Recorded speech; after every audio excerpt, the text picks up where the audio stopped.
No. I'm gonna go. Okay, bro, you'll have to take cab back. Okay. Okay. Let's wait. Super. Okay. People have started joining in. We'll wait for some more time for people to start joining in. Super. Hi Kashish. Anam has joined in. Okay. Saujanya. I hijacked today's live with Abhishek sir. So let's wait for some more time before we kind of have more than 80 to 90 people. Okay, 81. Super. Good evening, everybody. Thank you so much for joining in today. And it is really amazing that we have decided, or somewhere we feel that students are interested in knowing about how do you get into highly selective universities. Every year, at least from last 2 to 3 years, Abhishek sir, a lot of students whom he counsel has been able to get admissions into highly selective universities like the Georgia Tech and the Virginia Tech, UC Berkeley, Harvard. So today we thought that let us do a session which will focus purely on something called as the MIT. Okay, so he has managed to send 2 to 3 students last year to the MIT, and I thought that let me ask him some questions. Usually it is the other way around, that students or for that matter he answers queries of the students, but being a counselor, I thought I also want to know that how he has managed to send so many students of his to MIT or to the highly selective universities. Now I will wait for Abhishek to join in, and let's ask him all those critical and important questions with regards to how does a student get into MIT. Hello, Abhishek. Hello, Avni. It's kind of different that you are joined in from a high school mom's handle and I have to join in from my own, but happy to answer your questions. Just keep it simple, okay? I will not keep it simple because my students always ask me these questions when we have it during the student club session, that how does Abhishek send his students to MIT and to Harvard and UC Berkeley and all of that. So they have, rather I would say that these are the questions of my students that you need to answer through me today. Are you in for it? I am in for it. Go ahead, shoot. Super.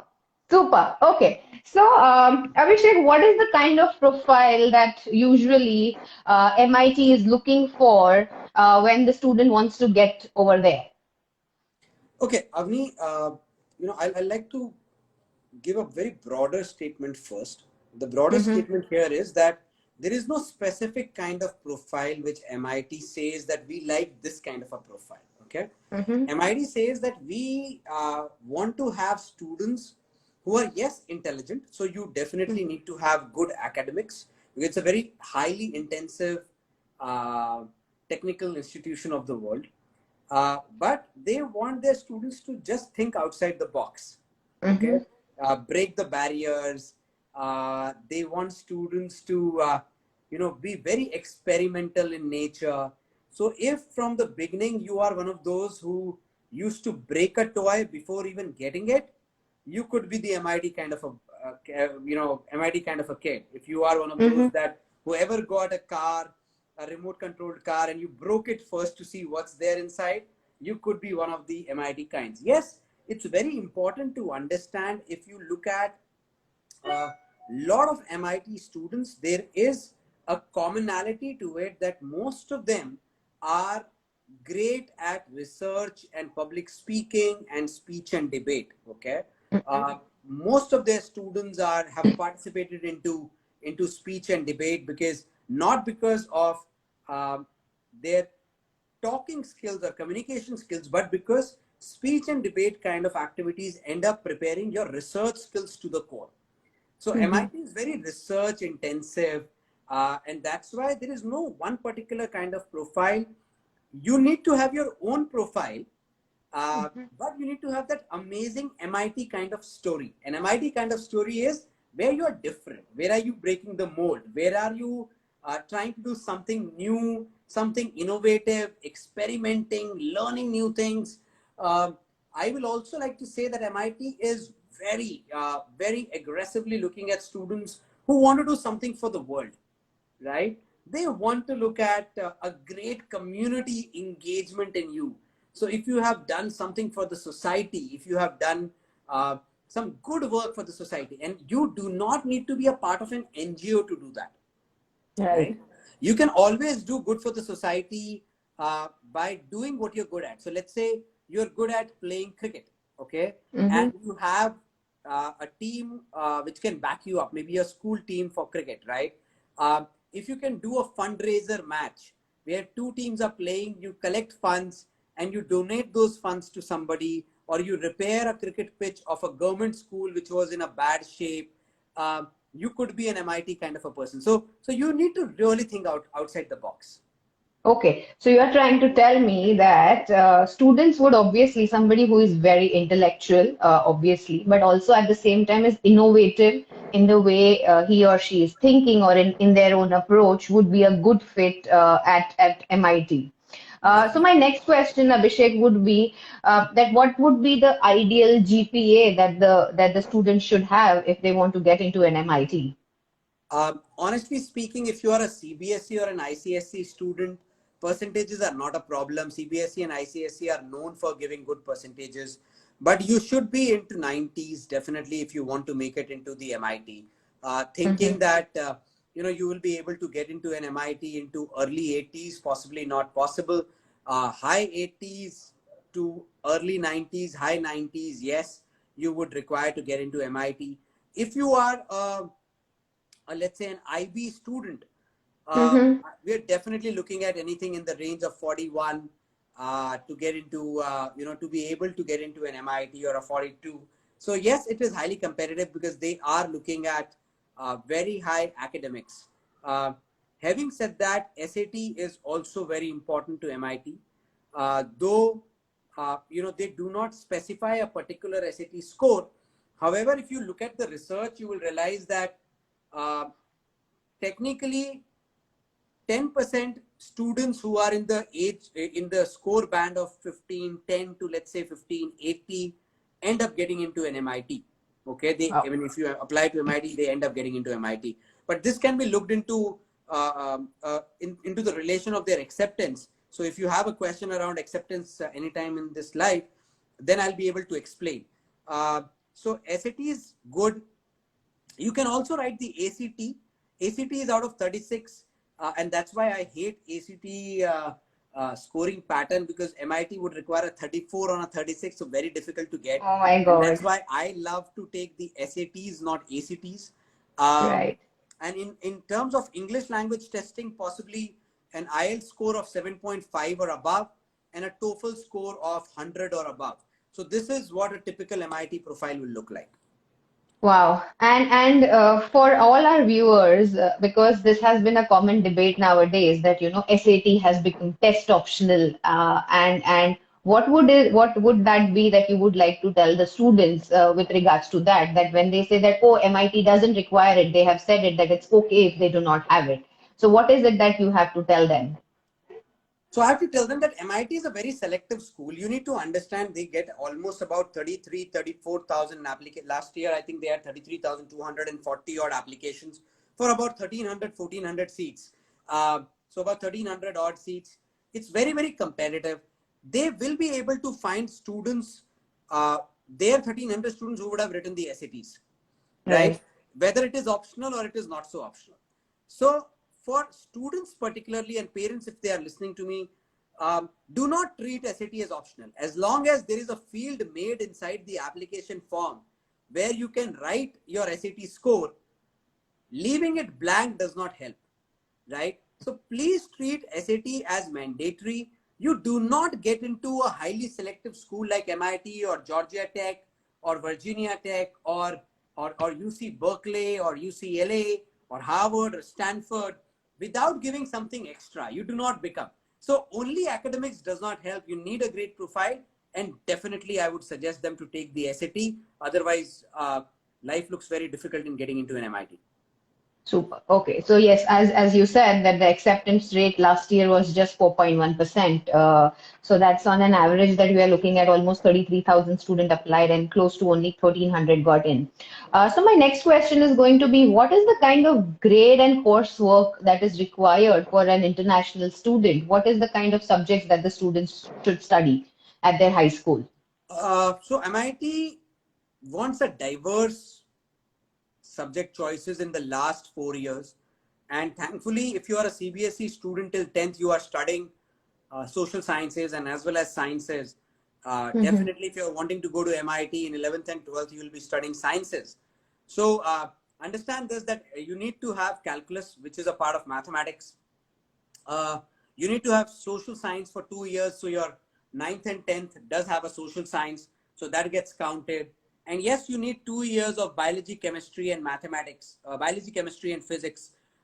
Any two subjects would also do. So bio or chem or physics or chem, along with mathematics, which is compulsory. So these are the subjects which you definitely require for MIT. Okay. So now since you have shared that what's the kind of a profile and what's the coursework and grades that's required, let's move towards its application, right? Because MIT has its independent application. You can't apply through Common App or Coalition App. You have to go and log into its portal and do your application. So what is it? What are the kind of essays that's required? Are there number of specific essays, LORs that's required that the student needs to submit? So first is about understanding about their deadlines. Their early Right. action deadline, I guess, gets over on November 1st this year. And you can expect a revert from them or an offer for them by mid of December this year. Mm-hmm. Their regular deadline gets, regular action deadline is, I think, January 1st week or something. It should be January 5th or something. And students will be notified by mid of March. So that's about the deadline. So if you're in 12th standard, I suggest you to go for early action if you can. Else the regular deadline will be January 5th. January 5th, people will get notifications by March mid. In terms of LORs, you typically require 2 LORs for MIT. One you definitely need from your maths or science teacher, and one you need it from your humanities, social sciences, or language teacher. So if you were good in 9th and 10th, and you were in good terms with your social science teacher, you can take one LOR from there, or you can take one LOR from your language teacher. If you have English as a language, you can take one LOR from there, and one definitely comes from either maths or either of the sciences teacher. Essays, they generally give 5 essay prompts, very short essays they have. You have to write not more than 250 words. That's very important to understand. And MIT places a very high degree of value on students who are quirky. They are able to bring their inner self outside on the essay. They are able to talk about their own passions and interests and likings and dislikes. While it is important to say that you will not get into an MIT without high test scores, because it is very competitive, but they are not looking at only test scores. They are also looking at your own unique self. And that's very important to understand. So you're trying to tell me that the student needs to be highly talented to get into MIT, not only just the test scores, but what's the uniqueness that the child gets onto the campus. Yeah, I like to say a student needs to show his or her uniqueness, not really be talented. Not everybody is talented, but everybody is unique, right? And if you can show your uniqueness, you're sorted. Super. Okay, so now my next question is going to be definitely about what's the annual fee like and what are the scholarship opportunities that the students have? Because for an international student, paying is going to be extremely critical, and because their parents would have to plan their finances accordingly. So if you could just help us with that, Abhishek. So the fees for MIT, all inclusive, looking at tuitions, lodging and boarding or everything, would be around $77,000 per year, which translates into about good 60 lakh rupees a year, which means about 2.4 crores is what you would require. But the great part is that 60% of the students who study at MIT end up getting financial aid. They do Wow. not have a lot of scholarships. You might get scholarship if you are really, really good. You are really the differentiator of sorts in the world. You have done something amazing, research. You might get scholarship. Otherwise, you get financial aid to the deserving kids. And almost 60% of them end up getting financial aid from MIT. But fees is almost to the tune of about 77,000 US dollars, all inclusive, which includes tuition fee of about 55,000, and balance is lodging, boarding, and other expenses. Okay, so on an average, we are looking at students getting some kind of scholarship for sure. Yeah, Okay, financial so help, yes. super. Okay. So now this is going to be my last question, probably for us to just wind up the entire live today with regards to how to get into MIT. What would be that 5 tips that you would give it to the students out there for getting into an MIT? Because you have your students studying already at MIT, and we know for the fact that it is highly selective, it is highly competitive, and definitely it's not going to be a cakewalk for the students. So whoever is in, say, for example, listening to you right now in grade 10th or 11th, and who is also in grade 12th, what is that 5 tips that you would like to give it to the students? First thing is stop dreaming and start working. MIT will not give you admission just because you are dreaming about MIT. Just because you want to get into MIT does not mean you will get into MIT. You have to work towards it. So, but that's jokes apart. You have to work towards it. It is important. The first tip that I would give is understand yourself a little better. Try and figure out what is that unique thing about you that motivates you. What is your passion in life? What is your interest in life? What do you love to do? What do you hate to do? It will start from there. If you do not understand yourself, you will never be able to understand the uniqueness about yourself. And if you don't understand uniqueness, you will not be able to put it into the essays. So Right. the second tip is you have to ace your essays. You have to write, rewrite, edit, rewrite, and finally you will see that after 3 or 4 attempts, your essay will come out in the shape that you want it to come out. But you will only be able to write those 5 small essays once you have understood yourself, because remember, these are about you and Right. you need to understand yourself. I generally say introspect and retrospect for a better prospect at MIT, right? Second is, yes, put the effort in essays. Third, please do not take your academics lightly. You need to score really well in grade 10 and upward, 10, 11th, and 12th. Your predictives should be real high. Take the SAT, ace the SAT, get a good score, because average acceptance rate at MIT is 4.1. But if you are in the tune of 1510 to 1580 score on SAT, then your chances go up by 10%. It go up to 10%. So it's almost double. So do that. Convince MIT is my next tip. Convince MIT that you will do something great in life after education. And it's not about earning money. You will do something great with your education, something innovative, something for the world, something for the society. Convince them through your essays and your SOPs. And last, like I said, which was my first one, work. Stay focused. Don't think MIT will give us admission just by dreaming. Put it on a piece of paper, make it a plan, and then work according to the plan, because dreams are possibly good to see. Plan is must to do to achieve those dreams. So that's my suggestion. Super. Thank you so much, Abhishek, for highlighting what is the kind of profile to what's the scholarship looks like, or what is it that the MIT would look into an application. And I'm sure that whoever was watching us live today, they definitely get some insight into that. It's not easy to get into the highly selective, although it's good to dream, but as you said it, that they need to start working towards it. So thank you so much for answering our questions today, and let's see, we will try and come up with more such lives where we will try to share information with our dear students and their parents about these highly selective universities. Thank you so much. Thank you. Bye bye. Bye bye.